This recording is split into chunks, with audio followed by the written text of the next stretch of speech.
Après Djibouti en 2024, Emmanuel Macron a choisi cette année les Émirats arabes unis pour passer les fêtes.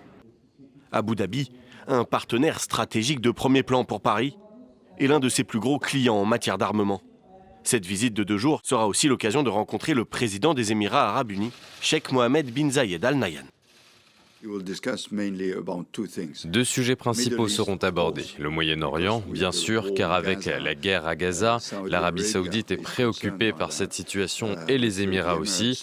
Mais il y a d'autres régions où les Émirats sont impliqués, comme le détroit de Bab el-Mandeb avec le Yémen ainsi que le Soudan. Près de 900 militaires français sont stationnés aux Émirats arabes unis, répartis entre une base navale, une base aérienne et un camp émirati.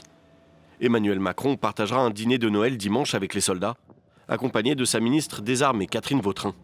Il assistera à une démonstration militaire lundi matin. Le 5e régiment de cuirassiers, au sein des forces françaises aux Émirats arabes unis, est en mesure de participer à la protection des intérêts français. Ça s'est manifesté il y a quelques années, en 2021. C'est la dernière projection du 5e régiment de cuirassiers en Afghanistan pour protéger les ressortissants français qui devaient être évacués. Les soldats français déployés aux Émirats arabes unis sont engagés dans l'opération Chamal depuis 2014, au sein de la coalition internationale contre le groupe État islamique.